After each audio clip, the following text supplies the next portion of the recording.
नमो सिद्धाणं नमो आयर्याणं नमो वज्रायाणं नमो लोये सव्वसाऊलम। पंच परमेष्टि भगवान की जय हो। आचार्य श्री गुरुवर कुंद कुंद महाराज की जय हो। आचार्य श्री गुरुवर विद्यासागर महाराज की जय हो। परम पूज्य इंद्रियापक मुनि श्री 108 सुधा सागर जी महाराज की जय हो। गंज वासुदा से सुनीता जैन भारिलिन की जिज्ञासा है, पूज्य गुरुवर के चरणों में कोटि कोटि नमोस्तु। महाराज श्री, मेरी जिज्ञासा है कि देखा जाता है कि जब पति को अपना उद्धार करना होता है तो वह घर का त्याग करके मुनि या त्यागी बन जाता है और सल्लेखना से मृत्यु महोत्सव मना लेते हैं और अपनी मोक्ष लाइन को प्रशस्त कर लेते हैं। इसी से मेरी जिज्ञासा है कि अगर पत्नी को वैराग्य आ जाए तो उस स्थिति में पत्नी को क्या करना चाहिए? कृपया मेरी समाधान करने की कृपा करें। दोनों के लिए वैराग्य के लिए तो बराबर अधिकार है ना। जब पुरुष पति होकर के वैराग्य लेकर दीक्षा ले सकता है तो पत्नी भी ले सकती है। लेकिन ये सारी वैराग्य की और सैद्धांतिक बातें हैं। जब हम व्यवहार की तलहटी पर उतरते हैं तो हमें बहुत सारी बातें विचार करना चाहिए। यहाँ से हम कोई उसका विधि विधान नहीं बना सकते, क्योंकि हमारे यहाँ सबसे पहले देखा कि धर्म करने के पहले राजधर्म क्या बोलता है। यदि राजधर्म प्रतिकूल है तो तुम त्यागी वृत्ति वैरागी लेकर के क्या करोगे? वो वैराग का पालन ही नहीं करने देगा। तो द्रव्य क्षेत्र काल भाव की मर्यादा देखो। आप किस परिस्थिति में घर में हैं, आपके कारण से कितने लोगों की जिंदगी बर्बाद होगी ये देखा जाता है। कितने लोग अनाथ हो जाएंगे, कितनों का जीवन संकट में पड़ जाएगा, इन सब पर विचार किया जाएगा। एकदम एक सामान्य रूप से पूछने पर यहाँ से कोई जवाब नहीं दिया जा सकता। ये व्यक्तिगत केस होते हैं कि यदि दोनों में जब गृहस्थी अपना ली है तो दोनों एक दूसरे को इस पंचम काल में छोड़ नहीं सकते। परिवार में बच्चे आदि हैं तो उनके लिए भी आप एकदम छोड़ के नहीं आ सकते। परिस्थिति क्या है? द्रव्य क्षेत्र काल भाव की मर्यादा को लेकर के ही कई बार दूसरों के लिए अपने वैराग को भी गौण किया जाता है। क्यों?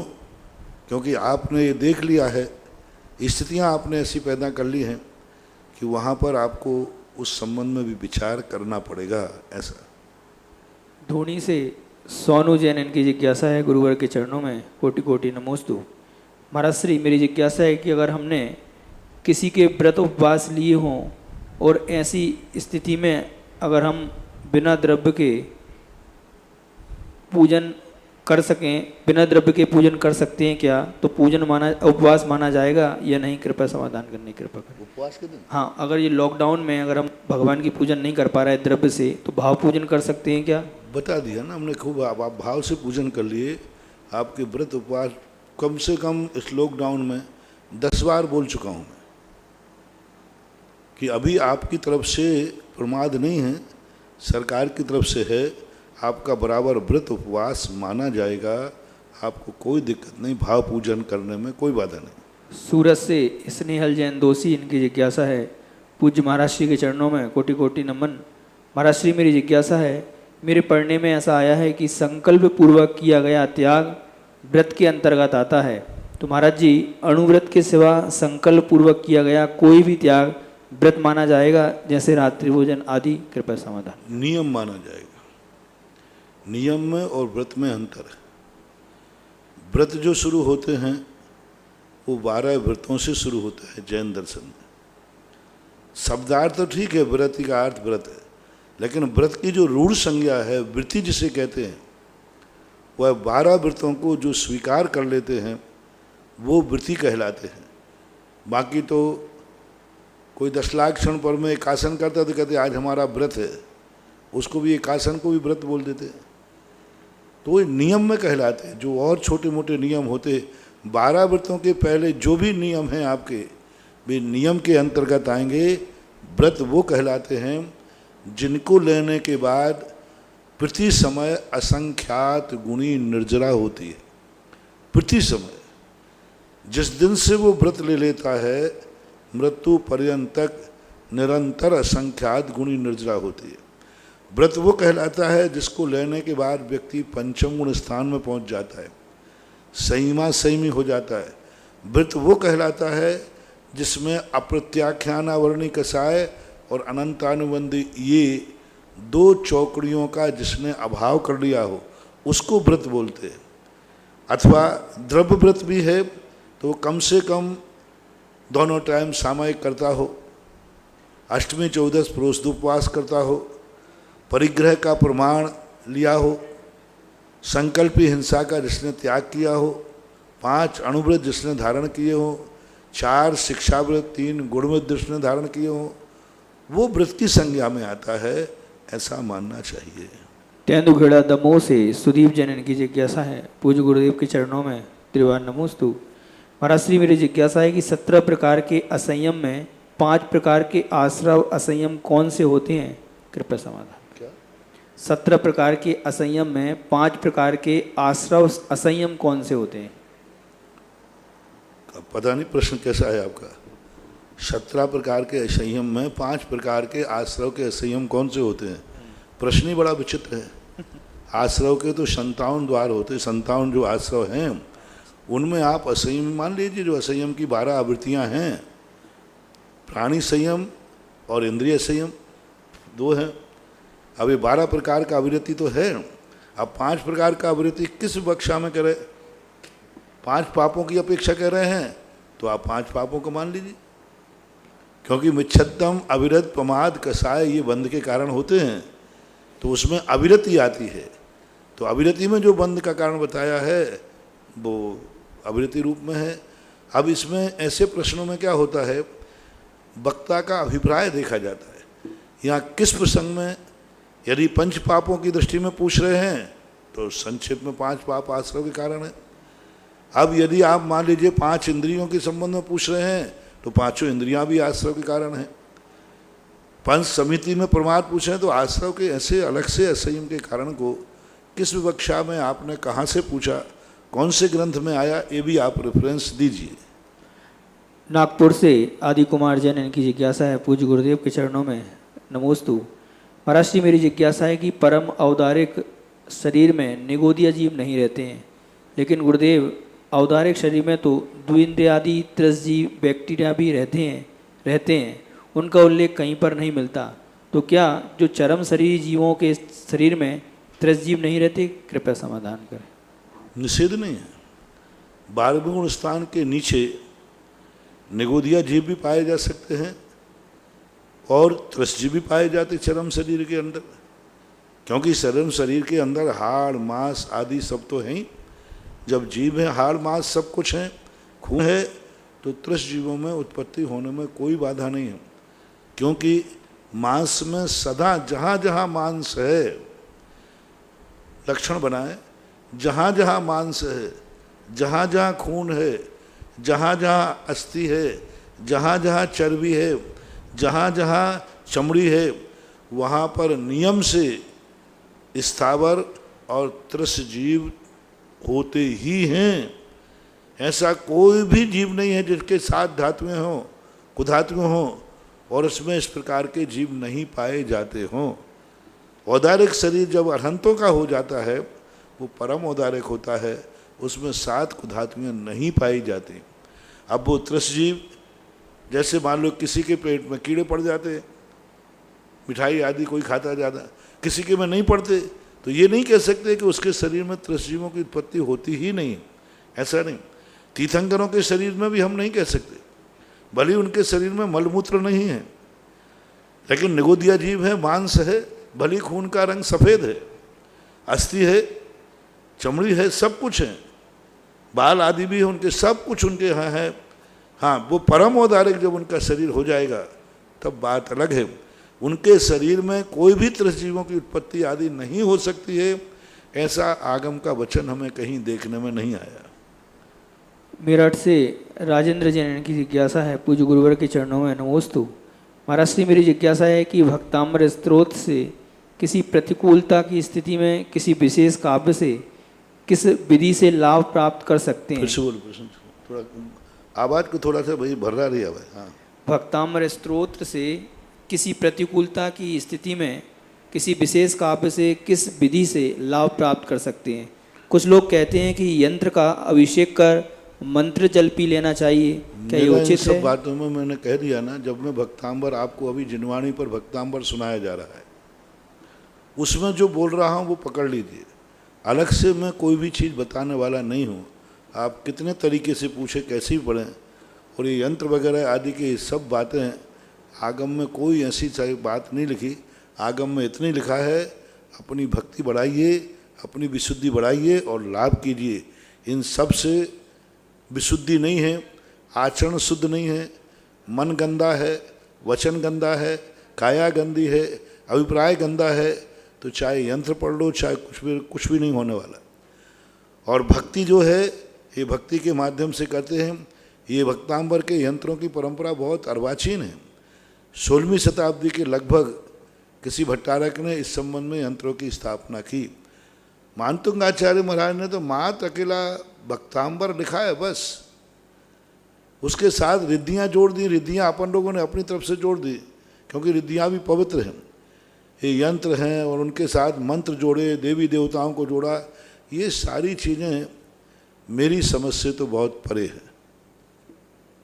धरणगांव जलगांव महाराष्ट्र से डॉक्टर ऋतु मनीष जैन की जिज्ञासा है, पूज्य गुरुदेव के चरणों में त्रिवार नमोस्तु। महाराज जी, मेरी जिज्ञासा है कि योग और उपयोग में क्या अंतर है? ये दोनों एक समय में एक साथ हो सकते हैं या नहीं? महाराज जी, संयोग केवली अवस्था में केवली भगवान का कौन सा योग होता है, कृपया समाधान करें। योग और उपयोग सदा एक समय में ही होते हैं, क्योंकि योग में उपयोग नहीं है तो वो योग बंद का कारण नहीं हो सकता, और उपयोग के साथ योग नहीं है तो ये उपयोग अकेला बंद का कारण नहीं होता। ये दोनों, योग एक पौद्गलिक परिणति है, पौद्गल संरचना है। पुद्गल परमाणुओं से मिलकर के मन वचन काय जो बनते हैं उसको योग बोलते हैं। और जब जो उपयोग होता है, वह उपयोग जब द्रव्य योग का आलम्बन लेता है तो उसे भाव योग बोलते हैं। इसलिए वो जो भाव योग है वो आत्मा का ज्ञान दर्शन रूप उपयोग है, और द्रव्य जो है पौद्गलिक है। दोनों में बहुत अंतर है। योग अकेला जब बनता है तो जब सामान्य रूप से दोनों एक दूसरे के बिना रह ही नहीं सकते, दोनों एक दूसरे के पूरक हैं, ऐसा मानना चाहिए। आष्टा से श्रीमती डॉक्टर मगन जैन की जिज्ञासा है, पूज्य गुरुवर के चरणों में त्रिवार नमोस्तु। महाराष्ट्री द्रव संग्रह की गाथा 22 नंबर में लोया यास पदे से एक के जेठिया वो केक्का रयाणम राशि में ते कालाणु असंख्य दब्बाणी। गुरुदेव, काल एक द्रव्य है या अनेक? काल सक्रिय है निष्क्रिय? प्रत्येक कालाणु अखंड एक प्रदेशी है, कैसे? कृपया जी क्या समाधान। उसी गाथा में कह रहे हैं, लोया यास पदे से इक्के के जेठिया हु इक्के कहा रैणाणाम राशिनम ते कालाणु असंख्य दब्बाणी। उसी गाथा में तो कहा पूज्यवर नैमिचंद्र, असंख्य दब्बाणी, यानी काल द्रव्य असंख्यात हैं। एक काल द्रव्य एक अणुरूप होता है, स्कंद नहीं होता, और एक प्रदेश में ही रहता है। रैना नाम राशि होते कालाणु संग, जैसे रत्नों की राशि होती ना, इकट्ठे अपन रत्नों को रख दें तो प्रत्येक रत्न अलग अलग है, भले एक दूसरे टच है। जैसे रत्न अलग अलग हैं, जैसे सरसों के दाने मिला दिए जाएं इकट्ठे तो वो सब अलग अलग हैं, ऐसे ही कालाणु भी अलग अलग है। और ऐसे असंख्यात कालाणु, असंख्यात द्रव्य हैं, एक द्रव्य नहीं, असंख्यात द्रव्य मानना चाहिए। उसी गाथा में सब कुछ एक के लोयायास पदे से एक के जेठिया हुई एक का, एक प्रदेश पर एक द्रव्य रहता है, एक प्रदेश पर काल के दो द्रव्य नहीं रहते। एक का जेठिया एक कहा, एक प्रदेश पर एक काल द्रव्य ठहरता है। ऐसे लोग के असंख्यात प्रदेशों पर असंख्यात द्रव्य ठहरते हैं और ये निष्क्रिय होते हैं। निष्क्रिय का अर्थ इनमें परिणमन नहीं होता, सो बात नहीं, ये स्थानांतरण नहीं होते। जो काल द्रव्य जिस प्रदेश पर स्थित है अनादि अनंत काल तक, वो कालाणु वहीं रहेगा, कभी स्थानांतरण उनमें नहीं होता, इसलिए काल द्रव्य निष्क्रिय है, ऐसा मानना चाहिए। बेंगलोर से अशोक जैन की जिज्ञासा है, पूज्य गुरुदेव के चरणों में त्रिवार नमोस्तु। महाराज श्री दर्शन पहाड़ जी की गाथा नंबर 18 में पूज्यवर आचार्य कुंद देव ने जिन शासन में 3 लिंग बताए हैं, जिसमें लिखा है कि पहला लिंग जिन मुद्रा का आचार्य उपाध्याय एवं साधु का, दूसरा लिंग ऐलक छुल्लक जी का तथा तीसरा और अंतिम लिंग आरिका जी और छुल्लिका जी का बताया है। मेरी जिज्ञासा है कि वर्तमान में आरिका माता जी का लिंग दूसरा एवं ऐलक जी का छुल्लक जी का तीसरा या नीचे का स्थान देखने में आता है, ऐसा क्यों? कृपया समाधान करें। बहुत पहले भी ये शंका आई थी इस संबंध में, उसमें कोई छुल्लिका का लिंग नहीं कहा, उत्कृष्ट सावयाणम इतना शब्द प्रयोग किया। उत्कृष्ट सावयाणम, उत्कृष्ट सावर को उन्होंने द्वितीय स्थान पर रखा, तृतीय पर अवर स्थान है ना जघन्य स्थान आरिका का रखा। अब क्यों रखा, कैसे रखा, ये तो कुंद भगवान ही बता सकते हैं। वर्तमान की जो परंपराएं चल रही हैं उनमें प्रथम लिंग मुनिराज का है, द्वितीय लिंग आरिका का, तृतीय लिंग ऐलक छुल्लक का। यानी ऐलक छुल्लक को तृतीय नंबर पर व्यवहार, ऐलक छुल्लक आरिका की वंदना करते हैं, आरिका आशीर्वाद देती है। आहारचर्या में ऐलक छुल्लक पीछे उठते हैं, आने पर आरिका के आने पर ऐलक छुल्लक उसका अभिवादन करते हैं, यानी खड़े आदि होते हैं, विनय करते हैं। आज वर्तमान की ये परंपरा पूज्यवर शांति सागर महाराज के बाद से यही परंपरा चल रही है। लेकिन कुंद पूज्यवर के अनुसार तो उन्होंने तीसरे नंबर पर आरिका को रखा। अब इसके संबंध में कुछ भी अपन नहीं कह सकते, वे तो जब ही कुंद मिले या सर्वज्ञ भगवान मिले तभी इसका निर्णय हो सकता है। सराधना मेरठ से अंकुश जैन की जिज्ञासा है, पूज्य गुरुदेव के चरणों में त्रिवार नमोस्तु। महाराज जी मेरी ये भी बात किसी भी आगम में नहीं मिली कि ये तो मिला है कि आरिका और मुनि यदि मिलें तो क्या व्यवहार करें, ये तो आगम में लगे। आज का दीक्षित मुनि यदि 100 साल पुरानी भी आरिका हो तो आज के दीक्षित मुनि की वंदना करेगी, समाचार करेंगे, भक्ति करेंगे, भक्ति करें। मुनि महाराज उसको प्रतिवंदना नहीं करेंगे। लेकिन अभी तक किसी आगम में ये नहीं मिला कि ऐलक छुल्लक और आरिका दोनों मिलने पर परस्पर में क्या व्यवहार करें, कहीं मिला ही नहीं। प्रथमानुग के ग्रंथों में कहीं नहीं मिला कि ऐलक छुल्लक मिले और आरिका मिली तो इन दोनों ने मिलकर के एक दूसरे को क्या अभिवादन किया, किसने आशीर्वाद दिया, किसने वंदना की, कौन आहार को पहले उठा, किसने किसको क्या कहा, ऐसा किसी भी आगम में कोई भी प्रथमानुग, मैंने प्रथमानुग में खूब खोजा कि कोई ऐलक छुल्लक का और आरिका का कभी कोई ऐसे मिलने की स्थिति बनी हो और उन्होंने आपसी में कोई समाचार किया हो, आरिका ने ऐलक छुल्लक को आशीर्वाद दिया हो और आरिका के लिए ऐलक छुल्लक ने वंदना इक्षामि कुछ कहा हो, तो वो उदाहरण भी अभी मुझे तो देखने में नहीं आया। सिद्धांत ग्रंथों में, मूलाचार आदि में, श्रावकाचारों में मुनि महाराज का लिखा है, ऐलक छुल्लक मुनियों से क्या करें ये भी लिखा है। लेकिन ऐलक छुल्लक आरिका के साथ क्या करें और आरिका ऐलक छुल्लक के साथ क्या करें, इसका उल्लेख ना तो श्रावकाचारों में मिला है ना मूलाचार में मिला है। ये विषय रहस्यमय है।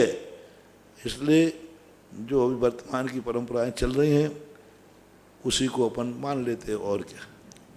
सराधना मेरठ से अंकुश जैन की जिज्ञासा है, पूज्य गुरुदेव के चरणों में त्रिवार नमोस्तु। महाराज जी मेरी जिज्ञासा है कि यदि किसी को हमसे अत्यधिक राग भाव हो जाए या यहाँ तक कि अपने पुत्र पुत्रियों से भी बढ़कर, तो ऐसी स्थिति में हम क्या करें जब हम उनसे अपरिहार्य कारणों से संबंध विच्छेद भी नहीं कर सकते। किसी से राग भाव हो जाएं अत्यधिक, अपने पुत्र पुत्रियों से भी अधिक, तो ऐसी स्थिति में हम उनको छोड़ भी नहीं सकते। नहीं नहीं, मैं ये प्रश्न बहुत रहस्यमय है, मेरे पता नहीं तुम्हें किससे राग हो जाए। हमारा तो कबाड़ा कर दोगे, महाराज की कैसेट ले लोगे। हाँ, एक बार ऐसी घटना घटी, किसी ने कहा कि भाई सबसे सुंदर वस्तु पर किसका अधिकार होना चाहिए, तो प्रजा सब ही गए राजा साहब का। अब वो राजा साहब ने नोट करा लिया कि सब जनता ने समर्थन पास कर लिया और सबसे सुंदर उसकी बेटी थी, तो अब क्या करोगे? तो मुझे ऐसे प्रश्नों से दुविधा मत डालो। किससे राग हो गया, कौन है वो जिससे राग हुआ, कैसा है, किस रूप में है, गलत है। अपने परिवार की बेटा बेटियों को छोड़ करके और दूसरों से राग करना आपकी मर्यादा के विरुद्ध है, ठीक नहीं है, अनुचित है, सर्वथा अनुचित है। कई लोग क्या करते हैं, सगी बहन को तो पूछे नहीं और धर्म की बहन बनाते, धर्म की। वो कहते हैं बनिया को मूल से ज्यादा ब्याज प्यारा होता है।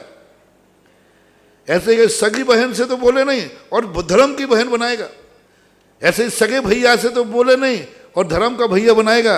ये धर्म वरम के भैया बड़े खतरनाक होते हैं। जितने घोटाले फुटाले होते ना, ये धर्म की बहन जी और धर्म की बहन जी और धर्म के भैया, ये सब भगवान ही मालिक है। तो ये सब चीज़ें अच्छी नहीं है। अपनी वस्तु को छोड़ करके परायों से राग करना, ये आपके खुद की मर्यादा के खिलाफ है और अनैतिक भी है। ब्यावर से मुकेश जैन एडवोकेट, इनकी जिज्ञासा है, पूज्य गुरुदेव के चरणों में त्रिवार नमोस्तु। महाराज पद्मनंदी पंचविंशति का के 12वें अध्याय में आया है कि बताया है कि जो बलवान सिंह निरंतर हाथी और सूकर के मांस को खाता है, उसका सिंहनी के प्रति राग वर्ष में केवल 1 दिन के लिए होता है। इसके विपरीत जो कबूतर कंकड़ों को खाता है, उसका कबूतरों के प्रति अनुराग निरंतर बना रहता है। इस अर्थ में आगे ये भी लिखा है कि भोजन के गुण से गरिष्ठ भोजन या रूखा भोजन करने अथवा उपवास करने से उस ब्रह्मचर्य का ना तो नाश होता है और ना ही रक्षा होती है। उसकी रक्षा तो दृढ़ता से निग्रह को प्राप्त कराया गया है, एक साधु का मन ही करता है। गुरुदेव, हमने तो अभी तक यही सुना था कि गरिष्ठ एवं रूखे भोजन का प्रभाव ब्रह्मचर्य व्रत पर पड़ता है। गुरुदेव, इस संबंध में मेरी जिज्ञासा। यह कथन पूज्यवर रविशंकर महाराज ने श्री पद्म पुराण जी के अंतर्गत लिया है। इस कथन को एक प्रसंग के अनुसार ही मानना चाहिए। कई लोग व्यक्ति रूखा सूखा खाते हैं लेकिन उनके अंदर के परिणाम बुरे होते हैं, और कई लोग गरिष्ठ भी खा लेते हैं लेकिन परिणाम अच्छे होते हैं। ये एक मार्ग नहीं है, अपवाद मार्ग है। जैसे शेर इतना मांसाहार आदि खाता है लेकिन सबसे कम शेर की काम वासना होती है। जितने भी दुनिया में जानवर हैं, सबसे ज़्यादा मांसाहारी खूंखार शेर को मानते हैं, राजा भी मानते हैं, और राजा भोगी विलासी होता है। लेकिन एक शेर एक ऐसा है, जितने भी पशु संसार में हैं, सब पशुओं में सबसे कम वासना, काम वासना शेरों में पाई जाती है। और जो जितना बड़ा शेर होगा, बब्बर शेर होगा आदि, तो वो उदाहरण वहाँ दिया है। और कबूतर सबसे गंदा भोजन करता है। दुनिया में कोई जानवर कंकड़ नहीं खाता, कंकड़, और कंकड़ खाता है कबूतर। सबसे कोई जानवर कंकड़ नहीं खाता, कोई पक्षी नहीं खाता, लेकिन उसकी काम वासना तीव्र कही गई शास्त्रों में। कबूतर की सबसे तेज काम वासना होती है। उसकी जठराग्नि ऐसा है कि वो कंकड़ में से भी अपना रस निकाल लेता है, और उसकी जठराग्नि ऐसी है कि मांस आदि खाने पर भी वो भस्म हो जाता है। शेर की जठराग्नि का इतना वो होता है कि वो मांस भी भस्म हो जाता है। कहते हैं ना कि सिंघनी का दूध भी इतना पावरफुल होता है कि पीतल के बर्तन में वो छिद्र कर दे, सोने के बर्तन में टिकता है। तो वो मांस भी अपने आप में भस्म कर ले, और कबूतर के अंदर कंकड़ में से भी वो रस ले लेता है। ये अपनी अपनी प्रकृति बताई गई। वहाँ कई लोग ऐसे देखे जाते हैं, देखने में भी आता है, लेकिन इसको मार्ग नहीं मानना। मार्ग तो वही मानना जो तत्वार सूत्र में कहा है कि अति गरिष्ठ जो भोजन नहीं करना चाहिए, वृष्टेष्ठ संस्कार यानी ब्रश भोजन करना निषेध है। वो एक अपवाद मार्ग, यूँ कहना चाहिए नीति बना दी उन्होंने कि मात्र गरिष्ठ खाने से ही काम वासना आती है, सो बात नहीं। रूखा सूखा खाने से ही वीतरागता आती है, सो बात नहीं। एक नीति बनाई गई, मार्ग ये है जो तत्वार सूत्र में कहा, जो सिद्धांत आचार ग्रंथों में कहा है, बचना ही चाहिए। सभी आचार्यों ने कहा अपने परिणामों का प्रभाव भोजन का बहुत पड़ता है। भोजन सात्विक होना चाहिए, भोजन उतना ही होना चाहिए जिससे शरीर के संचालन में कोई बाधा नहीं जावे। इसलिए तलवाड़ा बांसवाड़ा से डॉक्टर अमित जैन, इनकी जिज्ञासा है, पूज्य गुरुवर के चरणों में नमोस्तु। महाराज श्री, मेरी जिज्ञासा है कि 27 जून को भूगर्भ से निकले भगवान मुनि सुरतनाथ, इस 27 जून को 1 साल पूर्ण होने वाला है। महाराज श्री, हम तलवाड़ावासी बंद मंदिर में इस वर्षगांठ को कैसे मनाएं? कृपया आशीर्वाद और मार्गदर्शन देने की कृपा करें। मूर्ति आपके यहाँ प्रतिष्ठित होकर पहुँच चुकी है। अभी इस समय लॉकडाउन चल रहा है, तो आप लोग अपने परिवार के, अपने समाज के, जो वहाँ का प्रशासन आपको अनुमति देवे, उस अनुमति के अनुसार आप बढ़िया विधान करें। सब लोग उन भगवानों का शांति धारा अभिषेक करें, अखंड भक्तांबर पाठ करें। पूरी समाज मिलकर के यदि आपको अनुकूलता बने तो सब लोग अखंड भक्तांबर पाठ करें, 24 घंटे का भक्तांबर पाठ करें, अभिषेक शांति धारा करें, 1008 कलशों से अभिषेक करें, एक एक व्यक्ति 100 कलश करे। संख्या कम हो तो, और कम हो तो प्रत्येक घर को नियम बनाए कि प्रत्येक परिवार के सदस्यों को कम से कम उन भगवान के तरीके बहुत सारे होते हैं।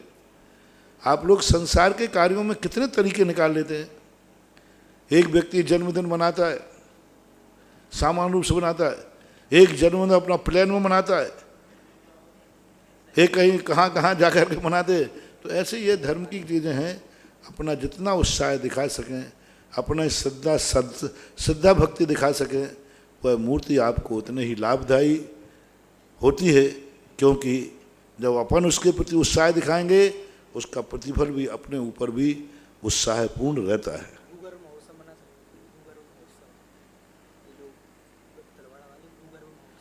तलवार वाले मना सकते भूगर्भ महोत्सव, और क्या भूगर्भ से देव।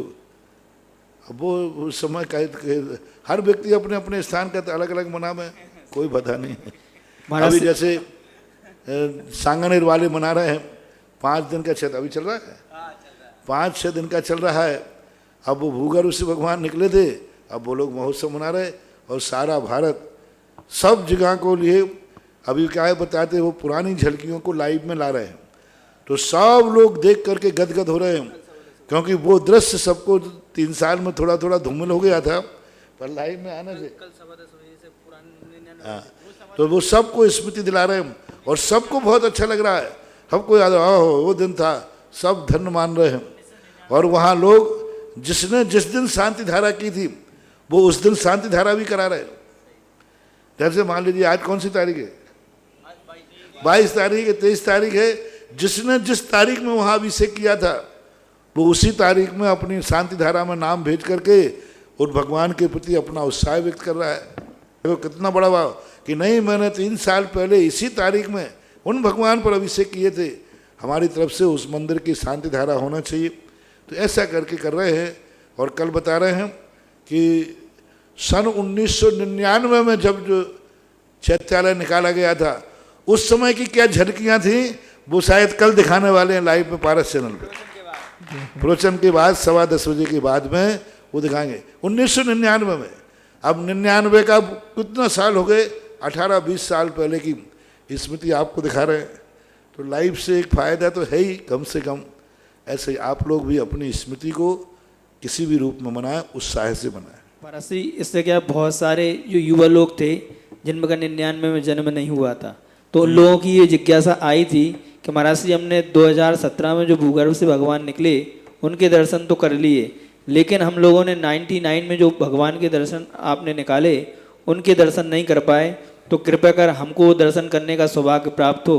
आज आपके मुखारबिंद से घोषणा भी हो गई कि कल लगभग प्रवचन के बाद 10:15 बजे वो पूरे देश के लिए दिखाया जाएगा। मुझे बताया तो नहीं दिखाएं तो मेरे ऊपर कोई गड़बड़ मत कर देना।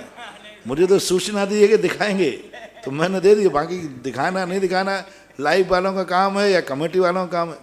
1994 का हो, अब 1994 में तो इतने लाइव आदि थे नहीं, वीडियो तो बनती थी लेकिन लाइव वगैरह इतना चलने का प्रश्न नहीं था 1994 में। 1994 का भी कार्यक्रम बहुत जबरदस्त हुआ था पहली बार। हाँ, उस समय 3 या 4 दिन का था। देश विदेश में सुन रहे समस्त श्रावक श्राविकाओं की ओर से पूज्य गुरुदेव के चरणों में बारंबार नमोस्तु नमोस्तु नमोस्तु। महाराज श्री सर्वप्रथम जिज्ञासा अभिषेक जैन शास्त्री सांगानेर से पूछ रहे हैं, महाराज श्री वर्तमान में कितने समुद्रघात हो सकते हैं, कृपया समझाइए। वर्तमान में जो समुद्रघात होते हैं, मनुष्य की अपेक्षा से 3 समुद्रघात हो सकते हैं। एक समुद्र वेदना समुद्रघात, कसाय समुद्रघात और मारणांतिक समुद्रघात। ये 3 समुद्रघात आज वर्तमान में हो सकते हैं। आहारक समुद्रघात हो नहीं सकता, केवल समुद्रघात हो नहीं सकता, वैक्रियक समुद्रघात हो नहीं सकता, तो 3 समुद्रघात मानना चाहिए। नमोस्तु महाराज श्री नीलम जैन। महाराज श्री आदि पुराण भाग 2 में जब चक्रवर्ती भरत को जो 16 स्वप्न आए थे, उनमें एक था जिसका मध्य भाग सूखा हुआ है, ऐसे तालाब के चारों ओर पानी भरा हुआ। देखने से प्रकट होता है कि धर्म आर्यखंड से हटकर प्रत्यंतवासी मलेच्छ खंडों में ही रह जाएगा। रस इसका समाधान करें।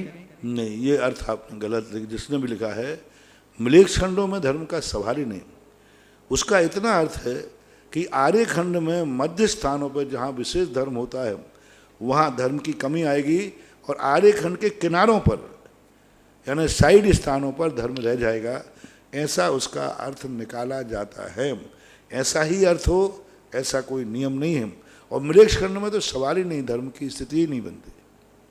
पूज्य गुरुदेव के आशीर्वाद से तपोदय तीर्थ क्षेत्र पर बहुत सारी योजनाएं चल रही हैं, जिसके अंतर्गत स्वर्ण दान में 1,11,000 की राशि का दान करके सौभाग्य प्राप्त किया। एडवोकेट श्रीमान देवेंद्र कुमार जैन, श्रीमती अर्चना जैन, आकिंचन जैन, संयम जैन, मंडीदीप भोपाल, आकिंचन जैन की नौकरी लगने के उपलक्ष्य में, और साथ ही कुमारी रक्षिता जैन बगड़ा ने जन्मदिन के उपलक्ष्य में एक अंगूठी स्वर्ण की दान की यहाँ पर की घोषणा की है।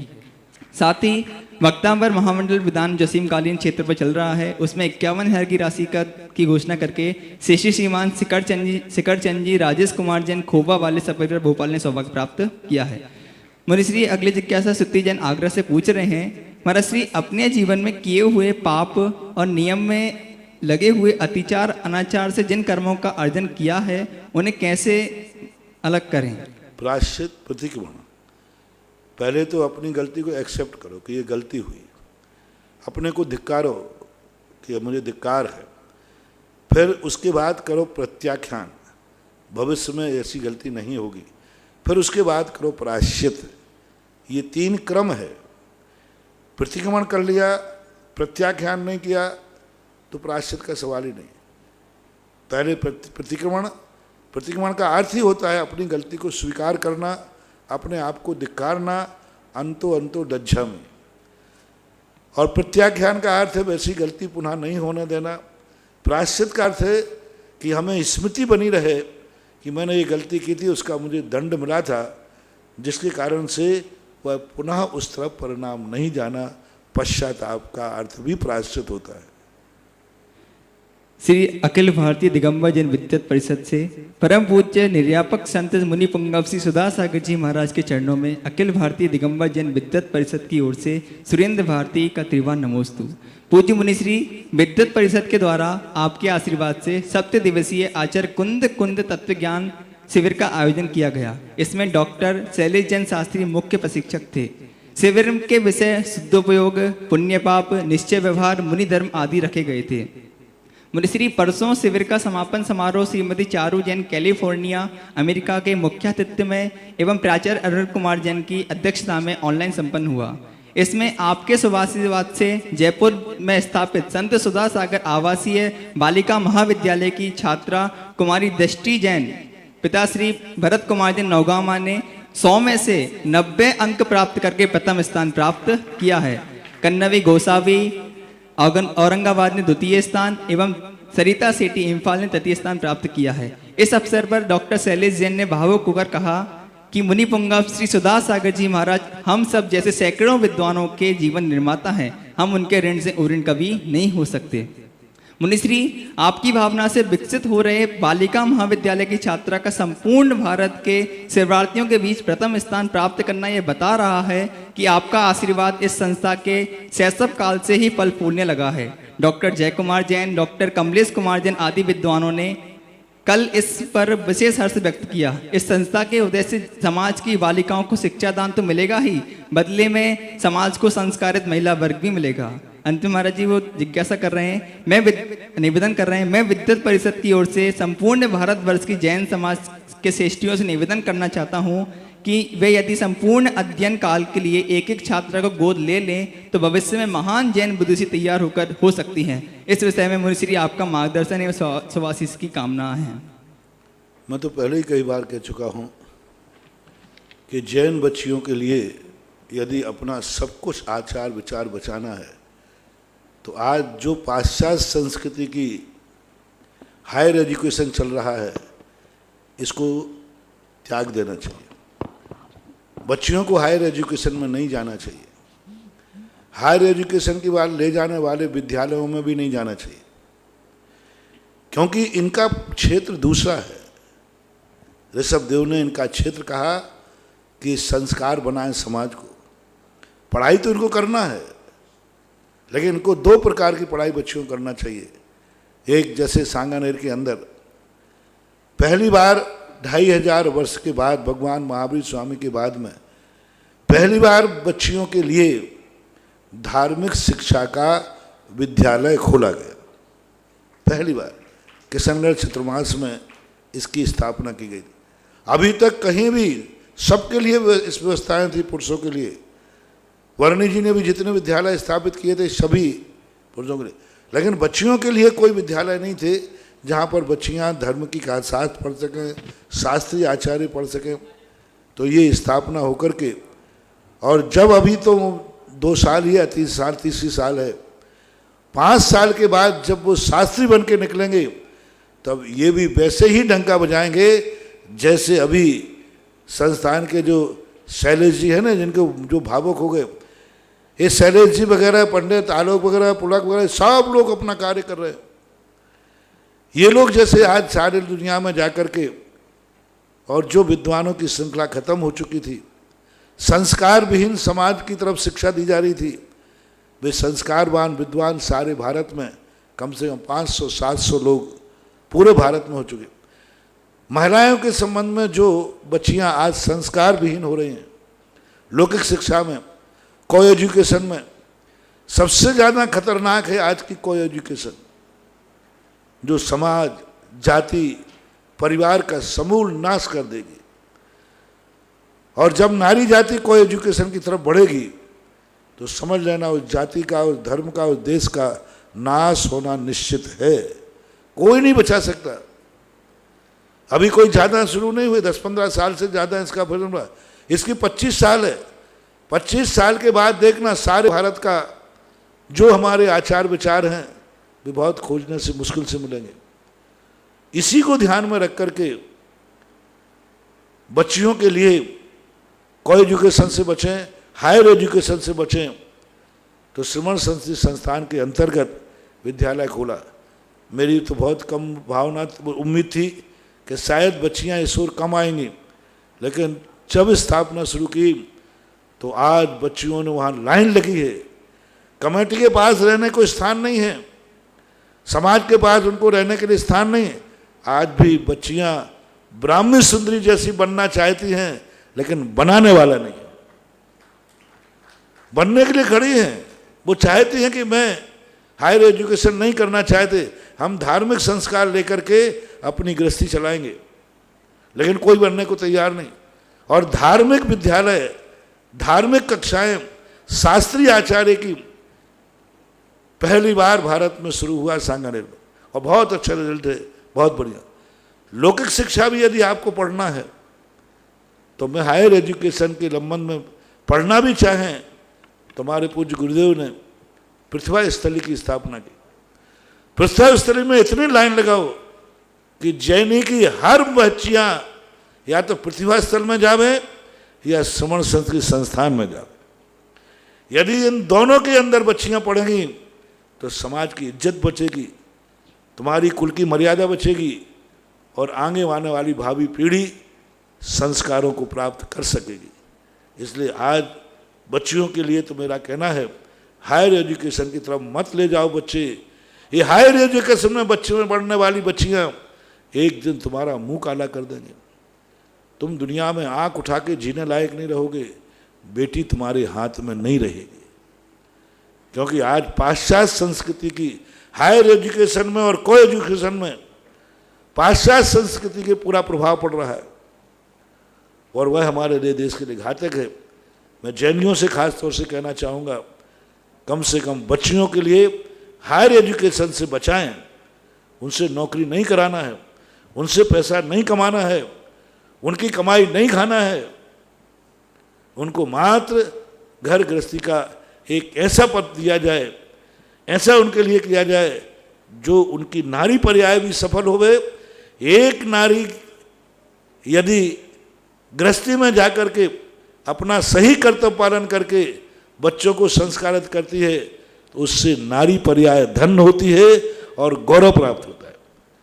और एक नारी कितने ऊंचे पद पर चली जाए, लेकिन जिस नारी को गृहस्थी में प्रवेश करने के बाद अपने बच्चों के लिए समय नहीं है, बच्चों के लिए संस्कार नहीं है, वो नारी जीवन नारी नहीं, ऐसी नारी का जीवन धिक्कार के योग्य है। वो मनुष्यनी नहीं, पशुनी के समान है जो गृहस्थ में है लेकिन हायर एजुकेशन नौकरी में चले गए, अपने बच्चों के लिए टाइम ही नहीं, अपने बच्चों के लिए कोई संस्कार नहीं। नौकरी का मैं विरोधी नहीं हूं, नौकरी मजबूरी में करना चाहिए।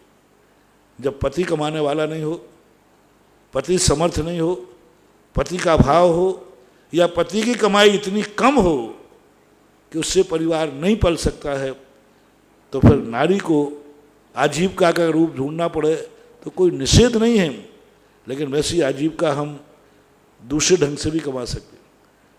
संस्थान में पढ़ने वाले बच्चे बच्चियां नियम से, ऐसे नहीं कि इनको एजुकेशन है, ये सब नौकरी मिल सकती है। आईएएस ऑफिसर बन सकते, लेक्चरर बन सकते, प्रोफेसर बन सकते। तो ये बहुत अच्छा, बच्चियां बहुत अच्छे से पढ़ रहे और अभी पूरे भारत में बच्ची का स्थान आना अपने आप में आशीर्वाद के पात्र हैं। इनसे आप लोगों को शिक्षा लेना चाहिए। कल के दिन फिर बच्ची आपकी भागेगी, आपकी बात मानेगी नहीं, तो फिर रोते हुए मेरे पास लाते हैं, महाराज जी इस बच्ची को समझाओ, ये गलत कार्य करने जा रही है।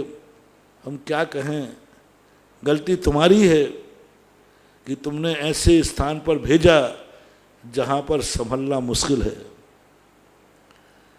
बच्ची को भेजते समय देखो, और ऋषभदेव ने कितना बड़ा कार्य किया था कि बच्चियों को मास्टर से नहीं पढ़वाया, ऋषभदेव ने स्वयं पढ़ाया।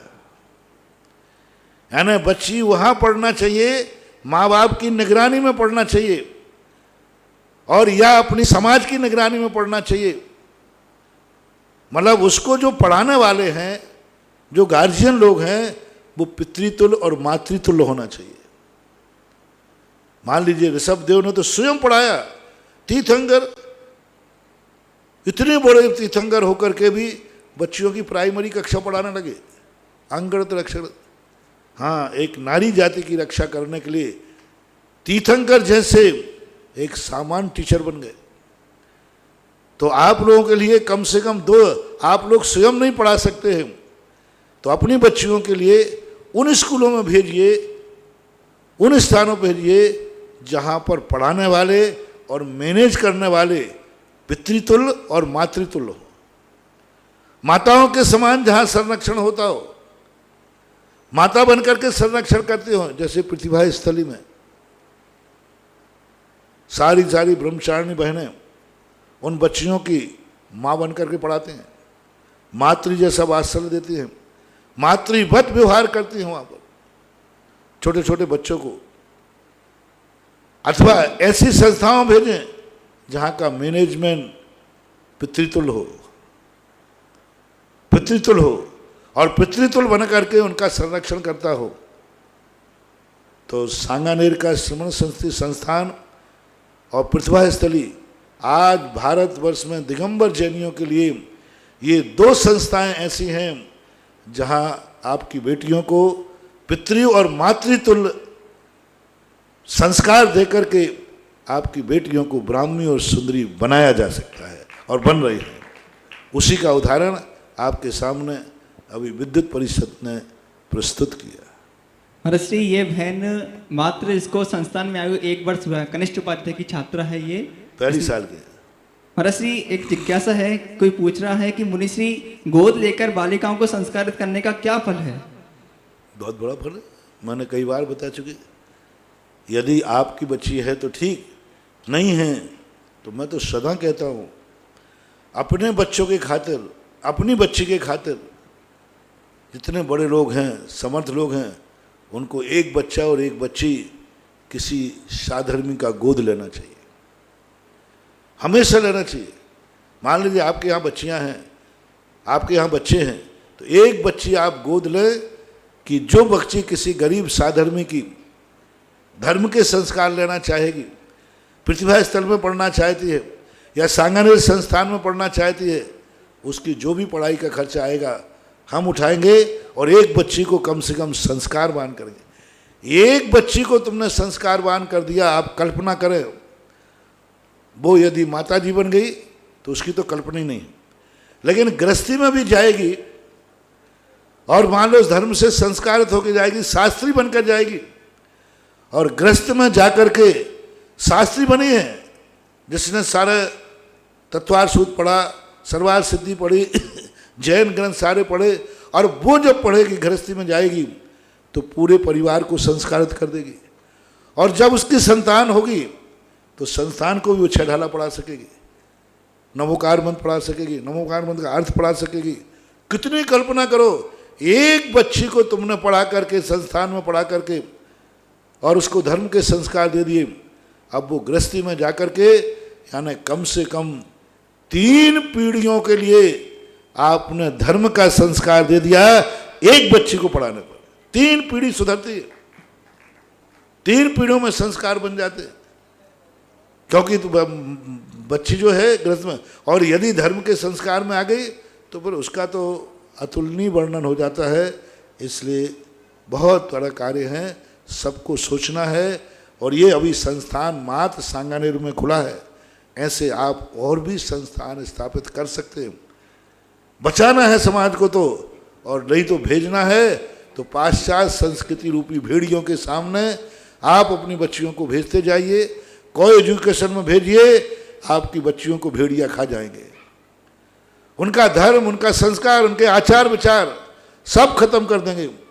बच्ची को पता ही नहीं चलता वो कब स्लिप हो जाती है, बच्ची को होश ही नहीं रहता कब वो अपनी कुल की मर्यादा का उल्लंघन कर लेती है। उस संस्कृति में इतना ज़्यादा ढाल देते हैं उसको पता ही नहीं रहता कि मेरे माँ बाप की इज्जत क्या है, मेरे माँ बाप का स्वरूप क्या है, मैं कितना आगे बढ़ रही हूँ। क्योंकि वो उम्र का लिहाजा होता है, उस समय व्यक्ति आकर्षण का एक केंद्र बन जाता है और सब विवेक खो देता है। उनका विवेक तो जब ही समझ सकता है जब हम ऋषभ देव को याद करें कि ऋषभ देव ने अपनी बेटियों के लिए टीचर क्यों नहीं लगाया और किसी से क्यों नहीं पढ़वाया, स्वयं ने क्यों पढ़ाया। और ब्राह्मी सुंदरियों के नाम से शिक्षा होती है, भरत बाहुबली के लिए नहीं होती। लोग पूछते महाराज भरत बाहुबली को क्यों नहीं पढ़ाया? अरे भरत बाहुबली तो कहीं भी पढ़ लेंगे, लेकिन बेटियों को स्वयं ने पढ़ाया। सोचने की बात है। यदि ये सोच हम ऋषभदेव के इस प्रसंग पर यदि पूरी जैन समाज चिंतन करे, मनन करे कि ऋषभदेव ने अपनी बेटियों को स्वयं क्यों पढ़ाया और ब्राह्मी सुंदरी के नाम से शिक्षा की प्रसिद्धि क्यों की, तो आपको इनके सारे जवाब मिल सकते हैं। और अभी नहीं मिले तो जिस दिन आपकी बिटिया आपका मुंह काला करेगी, जिस दिन आपकी बिटिया आपकी इज्जत धूल में मिलाएगी, जिस दिन आपकी बिटिया आपके विपरीत मार्ग पर जाएगी, उस दिन जरूर तुम्हें ऋषभदेव का ये दूरदृष्टि समझ में आ जाती है। कई लोग ठोकर खा के समझते हैं और कई लोग ठोकर के पहले समझ जाते हैं। इसलिए जैन समाज को तो हायर एजुकेशन में अपनी बच्चियों को भेजना ही नहीं चाहिए। और हायर एजुकेशन के साथ कोई एजुकेशन में बच्ची बिना पढ़े लिखी रह जाए तो रह जाए, लेकिन कोई एजुकेशन में कभी बच्चे को नहीं भेजना। कोई स्कूलों में बच्चों को नहीं मिला। कम से कम 6वीं 8वीं कक्षा के बाद तो भेजना ही नहीं चाहिए। ठीक है, छोटी बच्ची की बात रहे, 6वीं से 8वीं कक्षा के बाद जैन समाज के लिए बिना पढ़ी रह जाए तो रह जाए, कोई फर्क नहीं पड़ता है। लेकिन कोई एजुकेशन वाले हायर एजुकेशन के लिए, बड़े स्कूलों में लिए, कॉन्वेंटों के लिए, इंजीनियर कॉलेजों में आदि के लिए नहीं भेजना, नहीं भेजना, नहीं भेजना। मैं कह रहा हूँ ना, बिना पढ़े लिखे रह जाए तो ठीक है, 8वीं पास ठीक है, और भेजना है तो जहाँ पर अलग से कॉलेज हो, जहाँ पर कन्या बच्चियों को ही पढ़ाया जाता हो, वहाँ उनको भेजिए। ये आज की बहुत बड़ी सावधानी की जरूरत है। और साथ ही पूरे भारतवर्ष के लिए एक बहुत ही हर्षमय सूचना है। आचार्य कुंद कुंद देव की निर्मल परंपरा के संरक्षक एवं संपोषक, भारतवर्ष को पुनः विश्व गुरु पद पर अधिष्ठित करने वाले और हमारे पूज्य गुरुदेव मुनि पुंगव निर्यापक श्रवण सुधा सागर जी महाराज सरी के परम प्रभावक मुनियों की सुदीर्घ परंपरा स्थापित करने वाले, इंडिया को भारत बनाने वाले संत श्रोमणी आचार्य गुरुदेव श्री विद्यासागर जी महाराज का 53वां दीक्षा दिवस पर एवं पूज्य गुरुदेव की सद प्रेरणा से अनेक धार्मिक कार्यक्रमों का आयोजन पूरे भारत में किया जा रहा है। साथ ही इस पावन अवसर पर पूज्य गुरुदेव मुनि पुंगव श्री सुधा सागर जी महाराज की सत प्रेरणा से सांगानेर में संस्थापित श्री दिगंबर जैन श्रमण संस्कृति संस्थान एवं पूज्य मुनि पुंगव श्री का आशीर्वाद प्राप्त श्री अखिल भारतीय दिगंबर जैन विद्वत परिषद के संयुक्त तत्वाधान में भी निम्न ऑनलाइन कार्यक्रमों का आयोजन किया जा रहा है। आप जूम ऐप पर एवं यूट्यूब के माध्यम से सम्मिलित होकर पुण्यार्जन कर सकते हैं, जिसका नाम संयम संस्तवन समारोह है।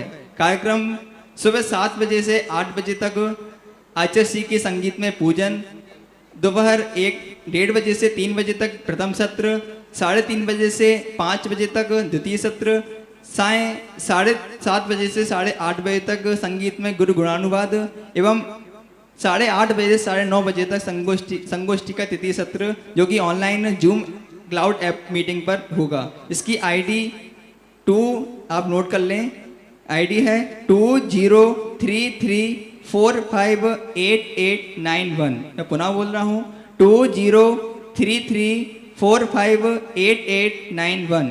इसका पासवर्ड है 452830 452830। और यूट्यूब पर भी कार्यक्रम लाइव चलेगा, जिस आप यूट्यूब पर जाकर के स्वाध्याय पाठ्यक्रम सर्च करेंगे तो आपको ये कार्यक्रम पूरा लाइव आपको मिलेगा। अगली जिज्ञासा ऑनलाइन।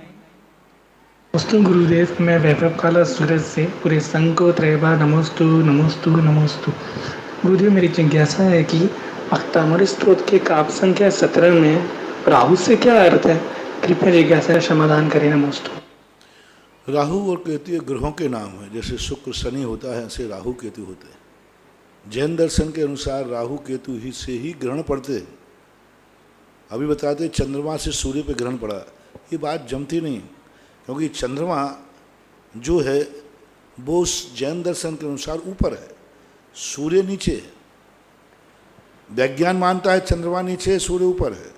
जैन दर्शन कहता नहीं, सूर्य पहले है, पृथ्वीन्द्र है और चंद्रमा ऊपर है। और दूसरी बात, चंद्रमा द्युतिमान है, उद्योत नाम कर्म का उदय है। पर वो काला कैसे दिख रहा था? क्योंकि जब सूर्य को ग्रहण काला है, तो राहु और केतु ये दोनों काले हैं, इनके माध्यम से सूर्य और चंद्र ग्रहण पड़ते हैं। इसलिए नक्षत्रों का नाम है। जैसे ये आकाश में विमान दिख रहे हैं ना, ऐसे ही वो विमान है। फर्क इतना है कि वो काला है, ये चमकदार है, ऐसा माना। अगली जिज्ञासा बाल ब्रह्मचारी महावीर भैया मुंबई से। महाराज श्री आपके चरणों में बारंबार नमोस्तु। शीलचंद जी अनोरा ललितपुर से प्रश्न पूछ रहे हैं। महाराज श्री, संत शिरोमणि आचार्य गुरुदेव विद्यासागर जी महाराज का 53वां दीक्षा दिवस आ रहा है। पूरे विश्व को आचार्य विद्यासागर ने क्या अवदान दिया है और हम सबको उनके सभी कार्यों को पूर्ण करने के लिए क्या कार्य करना चाहिए? नमोस्तु। आचार्य महाराज ने इस युग में जो दिया है उसका वर्णन करना मुश्किल है, क्योंकि अकल्पनीय, जो कभी कल्पना नहीं की थी उस कल्पना के से भी कई गुना ज़्यादा आचार्य श्री का, जिससे ही एक तो उनको गुरु का, एक ऐसे योग गुरु का मिलना आचार्य ज्ञान सागर जैसे महागुरु का मिलना, और उनके गुरु तो सबको मिल जाते हैं, लेकिन गुरु को दी हुई शिक्षा या गुरु को झेलना बहुत मुश्किल होता है। गुरु तो कई बार अपन को गंधर्व परमिष्टि भी मिले, लेकिन शिष्य होना बहुत कठिन है। सच्चा गुरु मिलना उतना कठिन नहीं है जितना सच्चा शिष्य होना कठिन है। मैंने कहा ना, सच्चा भगवान मिलना कठिन नहीं है, सच्चा भक्त बनना, सच्चा भक्त होना कठिन है। भगवान तो हमें अनंतों बार सच्चे मिले, लेकिन हम सच्चे भक्त नहीं बन पाए। गुरु तो हमें अनंतों बार मिले, लेकिन हम सच्चे शिष्य नहीं बन पाए। लेकिन आचार्य महाराज अपने मायने में उन्हें सच्चा गुरु मिला, और सबसे बड़ी विशेषता है कि आचार्य से शिष्य बने। और शिष्य बन करके सबसे बड़ी बात होती है, गुरु जो कल्पना करता है, शिष्य उसको प्रैक्टिकल करता है। आचार्य ज्ञान सागर महाराज की जो भावनाएं थी, उन भावनाओं को साकार रूप दिया। आज श्रमण संस्कृति के प्रति लोगों की धारणाएं बदल चुकी थी। श्रवण विरोधियों की संख्या बढ़ रही थी, क्योंकि श्रवणों में आए हुए शिथिलाचार, श्रवणों में आए हुए जो चर्या में विपरीतताएं थी, वो विद्वान वर्ग सहन नहीं कर रहा था। स्वाध्याय करने वाले लोग थे, वो देखते थे कि शास्त्रों में मुनि की चर्या कुछ और है और देखने में कुछ और आ रही। मुनियों के विरोध में बहुत इतना दिन दूने रात चौगने मुनि विरोधियों की संख्या बढ़ रही थी, क्योंकि मुनियों का शिथिलाचार देखकर विद्वान लोग विपरीत जा रहे थे। और एक दशा ऐसी हो सकती थी कि आज मुनि भक्त देखने को नहीं मिलते। बुंदेलखंड इसका एक मूल उदाहरण है। बुंदेलखंड में आज तक कोई मुनि ज्यादा नहीं टिक पाए। पूरे भारत में एक स्थान बदनाम था जहां से कोई त्यागी वृत्ति और मुनि नहीं बनते। क्यों? वह बुंदेलखंड पंडितों का गढ़ था, स्वाध्यायशीलों का गढ़ था, विवेकी लोगों का गढ़ था, कुंद कुंद आमलाओं का गढ़ था, और वहां से नहीं बनते। लेकिन आचार्य महाराज जब दीक्षित होकर दुनिया के सामने आए, तो जितने मुनि विरोधी बन के जा रहे थे, उनमें से 90% लोग आज मुनि भक्ति की तरफ आ गए। जब उन्होंने लोगों ने कहा कि क्यों जा रहे हैं, अरे ये मुनियों में शिथिलाचार है, तब लोगों ने कहा देखो, एक सबसे पहले पंडित कैलाश चंद जी ने सन 1975-74 के अंदर एक लेख निकाला था, श्रमण संस्कृति का उदीयमान नक्षत्र। सारे पंडित लोगों ने सोचा था कि अब मुनियों के हमें वो रूप देखने में नहीं मिलेगा, लेकिन जब उन्होंने आचार्य श्री की चर्या देखी तो 1975-74 में एक लेख ने कहा कि हे श्रमण संस्कृति के रक्षकों और श्रमण संस्कृति के विरोधियों, कहीं इतने दूर श्रमण से दूर मत चले जाना कि जिंदगी के अंत तक न लौट पाओ। लौट कर देखो, एक आचार्य विद्यासागर नाम से सच्चा साधु इस दुनिया में अवतरित हुआ है। जय हो। सन्मति संदेश में वो लेख छपा था उस समय, और इनकी चर्या देख करके, और आज वस्तुतः सबसे बड़ी उपलब्धि है कि मुनि विरोधी आज मुनि भक्त बन चुके हैं। और बुंदेलखंड जहां मुनि नारायणों का अस्तित्व नहीं रहता था, त्यागी वृत्ति नहीं बनते थे, आज भारत में सबसे ज्यादा मुनिराज हैं। तो कौन से प्रांत से, किसकी देन है? क्योंकि बुंदेलखंड को सच्चा गुरु नहीं मिल रहा था। उस एरिया के लिए योग्यता थी, लेकिन गुरु सच्चा नहीं मिल रहा था। और जैसे ही सच्चा गुरु मिला, बुंदेलखंड की उन खानों में से ऐसे ऐसे हीरे ऐसे ऐसे निकले कि आज सबसे ज़्यादा श्रमण संस्कृति का झंडा ऊंचा उठ रहा है। तो आचार्य से उस स्थान को, और एक ही आचार्य हैं, और जिससे बुंदेलखंड की कुंडली मिल जाती है, समझ लेना वो 3 लोक में सबसे कुंडली मिल जाएगी। क्योंकि बुंदेलखंड में पंडित वर्ग इतना ज़्यादा था स्वाध्यायशील, वो किसी मुनि को पसंद करते ही नहीं थे। जो मुनि जाए उसी में नुक्ताचीनी निकाल दे, इस मुनि में एक कमी है, इस मुनि में एक कमी है, एक कमी। उनको खोटे ही खोटे दिखती थी। बुंदेलखंड में जो साधु गया प्राय बदनाम होके आया, बस खोटे ही खोटे पंडित, एक देखो एक खोटे, देखो एक खोटे। लेकिन आचार्य महाराज में से वन के बुंदेलखंड में गए कि पंडितों ने चश्मा लगा करके लेंस लगा करके देखा, उनमें कोई खोट ही नहीं दिखी। जय हो। तब लोगों ने नतमस्तक होकर के स्वीकार किया कि हाँ कोई एक आचार्य हैं। तो एक ऐसे कुंद कुंद की प्रतिलिपि, कुंद कुंद के साहित्य को, कुंद कुंद की परंपरा को जीवित करने वाले, कुंद कुंद स्वामी ने जो कल्पना की थी मुनि महाराज की, वह मुनि मुद्रा को इस युग में प्रदर्शित करने वाले आचार्य विद्यासागर महाराज हैं। उनके संबंध में कितना कहें, जब भी कहते हैं तब कहेंगे अभी जिज्ञासा समाधान है, संक्षिप्त में ही ठीक है। अनिल जैन पटवारी, पूज्य गुरुदेव के चरणों में बारंबार नमोस्तु।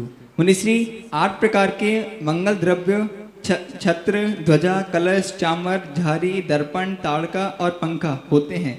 मुनिश्री, इनका जिन शासन में क्या महत्व है और ये कहाँ पाए जाते हैं, कृपया समाधान करें। अष्टमंगल द्रव्य, अष्टमंगल है, सगुन है, शुभ माने गए हैं। ये भगवान के समूषण के अंदर के इनका स्थान मिलता है। अकृत्रिम चैत्यालयों में इनका स्थान मिलता है। अष्ट प्रातिर और अष्ट मंगल द्रव्य एक शुभ सूचक हैं, शुभ संकेत हैं। समूषण में इनकी महिमा अलग अलग की, इनकी संख्या एक ही नहीं होती, एक एक मंगल 108 रूप में होता है। जैसे दर्पण है, झारी है, तो इसकी संख्या लिखी पूज्यवर जिनसेन स्वामी ने हरिवंश पुराण के अंदर इन मंगल द्रव्यों का समूषण में कैसा होता है और अकृत्रिम चैत्यालयों में कैसे होते हैं, विस्तार से वर्णन किया गया है। नमोस्तु महाराज श्री। चेतन जैन, सावला, झालरा पाटन, महाराज श्री के चरणों में बारंबार नमोस्तु। महाराज श्री, मेरी जिज्ञासा है, भक्तामर जी का 27वें श्लोक का अर्थ बतलाइए।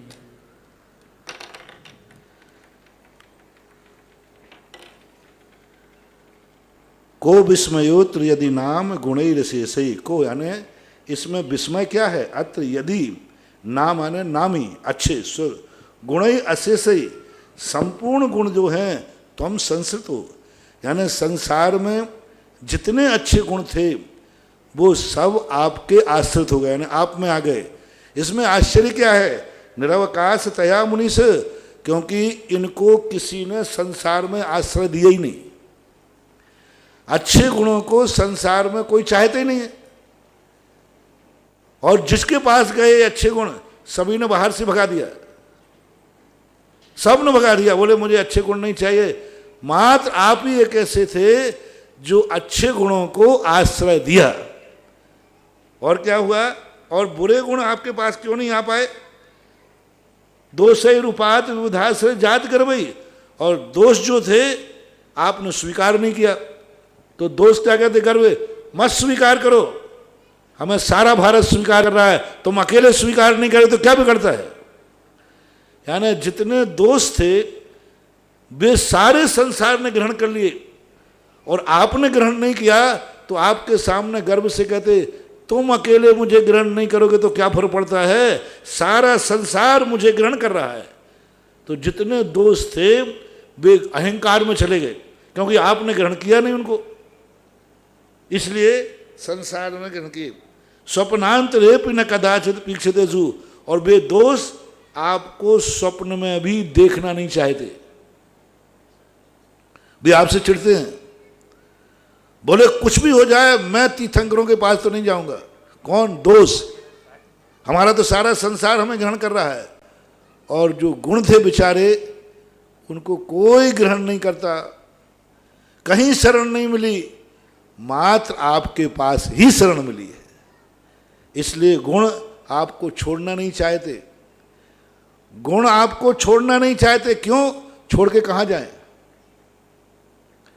जो अच्छाइयाँ हैं भगवान वो आपको छोड़ना नहीं चाहती, क्यों नहीं छोड़े, वो जाएं कहाँ, क्योंकि उनको कोई ग्रहण करने वाला है ही नहीं। और दोष आपके पास आना नहीं चाहते, क्योंकि सारा संसार उन्हें ग्रहण करता है, सारे संसार के लोग। इस प्रकार का एक इन्होंने कथन करने की शैली है कि हे भगवान, दोष तो सारे संसार के पास हैं, वे आपके पास कैसे आएंगे। और गुण को कोई स्वीकार नहीं करता, इसलिए गुण जो आपके पास आए हैं ये कभी जाने वाले नहीं हैं, क्योंकि इनको दूसरी कोई शरण है ही नहीं, आप ही कर देते हैं, ऐसा इनका। जम्बू जैन बिजौलिया, पूज्य गुरुदेव के चरणों में बारंबार नमोस्तु। महाराज श्री, मुनियों के मूल गुणों में आता है स्तुति, वंदना, प्रतिक्रमण, प्रत्याख्यान, सामायिक और काव्यसर्ग। महाराज जी मेरी जिज्ञासा है, यहाँ वंदना और स्तुति में क्या अंतर है? वंदना जो है किसी एक विशेष तीर्थंकर की जाती है। स्तुति सामान्य रूप से, सामूहिक रूप से उन समान सबकी की जाती है। ये रूढ़ अर्थ है। सामान्य अर्थ में वंदना और स्तुति एक ही है। वंदना का सामान्य अर्थ है नमस्कार करना, स्तुति का अर्थ है गुणानुवाद करना, प्रशंसा करना। स्तुत्य है, स्तुति है। तो प्रशंसा करने को स्तुति बोलते हैं, शाब्दिक अर्थ बता रहा हूँ, और नमस्कार करने को वंदना बोलते हैं। रूढ़ अर्थ है कि एक भगवान की जब अकेले की वंदना की जाती है तो वंदना कहते हैं, और जब सबकी की जाती है तो स्तुति कहते हैं। ये शब्द मात्र मुनियों के लिए ही प्रयोग है, आप लोगों के लिए नहीं। आप लोगों के लिए पूजा शब्द आता है, आप लोगों के आवश्यकों में दान पूजा आदि आता है। देव वंदना, देव स्तुति नहीं आती। हम लोगों के में आता है वंदना समारे स्तुति उच्चारे वंदना जिन देव की। तो मुनियों के आवश्यक में वंदना और स्तुति का संबोधन किया जाता है, ऐसा मानना चाहिए। महाराज जी इनकी दूसरी जिज्ञासा है, महाराज जी मेरी भावना में आता है बुद्ध वीर जिन हरि हरि ब्रह्मा या उसको स्वाधीन कहो। यहाँ महाराज जी स्वाधीन से क्या आश्रय है? स्वाधीन का अर्थ होता है आत्म प्रधान कहो, मेरी आत्मा ही भगवान है। कई लोग मानते हैं ना आत्मा ही भगवान, मेरी आत्मा ही धर्म है, आत्म धर्म है, शुद्ध उपयोग धर्म है, निश्चय रूप धर्म है। तो उनके लिए भी कह रहे हैं यदि तुम अपनी आत्मा को भी भगवान मानते हो, आत्मा को ही धर्म मानते हो, तो पहले ये बताओ उसमें राग द्वेष कामादि विकार जीते हैं कि नहीं। जिसने राग द्वेष कामादिक जीते सब जग जान लिया, सब जीवों को मोक्ष मार्ग का निष्प्रय हो उपदेश दिया। बुद्ध भीर हरिजन ब्रह्मा या उसको स्वाधीन कहो। आप बुद्ध कहो, हरिहर कहो, ब्रह्मा कहो, आत्मा कहो। ये कितना बड़ा सोच है उनका। लोग कहते हमारी आत्मा ही भगवान है, आत्मा ही भगवान है, मैं ही भगवान हूँ। जैनियों में बड़ा समय सार पढ़ने वाले कहते आत्मा ही भगवान। तो भावना वाला कह रहा है आत्मा भगवान कह रहा है, मुझे कोई आपत्ति नहीं है, लेकिन राग द्वेष कामादिक विकार जीते हैं कि नहीं तुमने। यदि तुमने राग द्वेष कामादि विकार जीत लिए हैं और सर्वज्ञ हो, तो फिर तुम्हारी आत्मा ही भगवान है, मुझे मानने में कोई बाधा नहीं। लक्षण बहुत बढ़िया बनाया है। लोग अपने आप को भगवान तो कह लेते हैं, लेकिन ये विचार ही नहीं है कि मेरे अंदर राग द्वेष भाव अभाव है कि नहीं। ऐसा राहुल जैन आगरा, पूज्य गुरुदेव के चरणों में बारंबार नमोस्तु। गुरुदेव, पाप कर्म को जैसे कोई जीव दुख पाता है, मतलब अमीर होता है लेकिन फिर गरीब हो जाता है, स्वस्थ रहता है या फिर किसी बड़ी बीमारी से गिर जाता है, तो गुरुदेव अकेला ही परेशान नहीं होता, उसके साथ जितने भी संबंधी माता पिता पत्नी पति बच्चे जो भी होते हैं वह सब घर वाले परेशान होते हैं। तो क्या यह सामूहिक पाप कर्म की वजह? बराबर सामूहिक पाप कर्म होता है, क्योंकि उसके पाप में तुमने भी कभी सामूहिक अनुमोदना की होगी। जैसे मान लीजिए एक व्यक्ति को बड़ी बीमारी हो गई, सारा परिवार दुखी हो गया, तो तुमने जब भी उसने कभी किसी रोगी की उपेक्षा की होगी तो तुम लोगों ने समर्थन कर दिया होगा।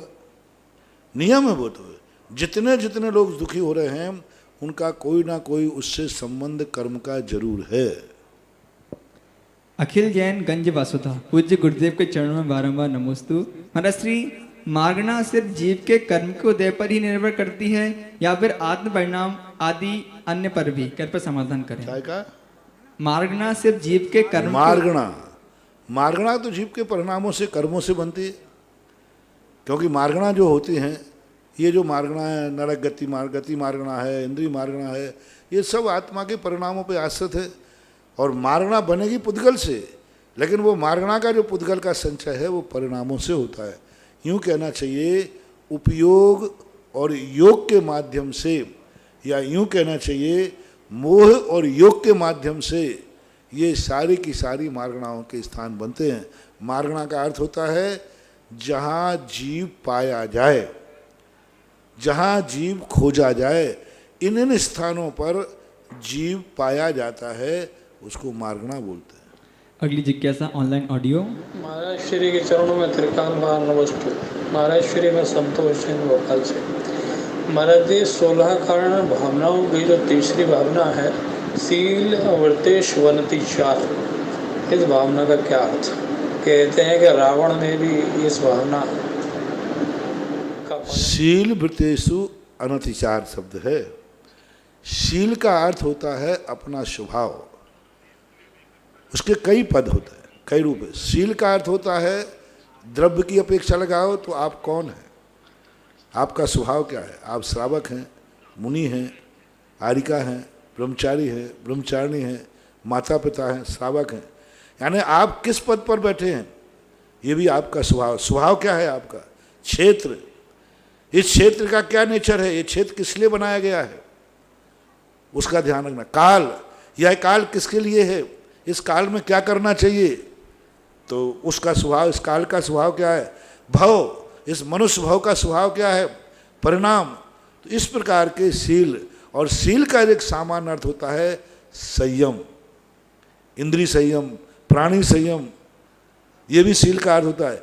शील के बहुत अर्थ, 18,000 शील के गुण कहे गए, 18,000।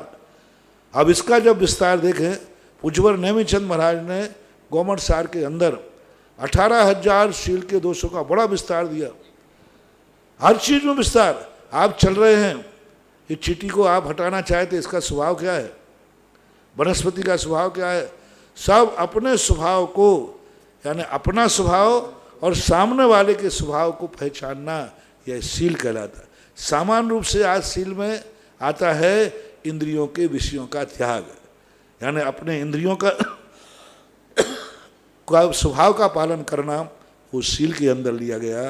इसे तीर्थंकर प्रकृति के बंध में कारण बताया।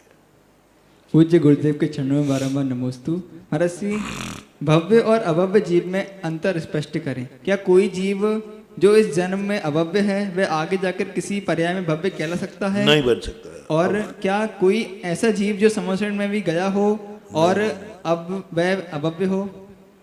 नहीं, पहली बात तो भव्य अभव्य परिवर्तनशील नहीं है।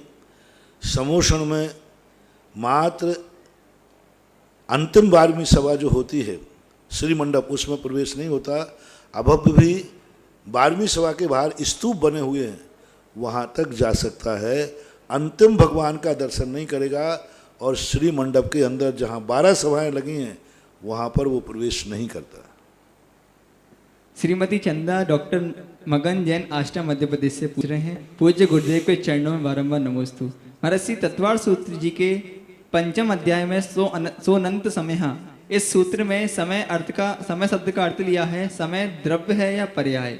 परम निरुद्ध कालांश को समय कहा गया है, तो महाराज श्री परम निरुद्ध कालांश क्या है, इस जिज्ञासा का समाधान करें। समय तो एक पर्याय है और निरुद्ध कालांश से कहलाता है। निरुद्ध यानी किसी को वो रोध नहीं रहा है, किसी को रोक नहीं रहा है, ये काल है, उसका अंश है ये समय। निरुद्ध कालांश, कालांश का अर्थ ना काल नहीं है, काल का अंश है, अंश बोलते पर्याय को, ऐसा मानना चाहिए। परम पूज्य मुनि पुंगव श्री सुधा सागर जी महाराज की जय। जिन वाणी के ज्ञान से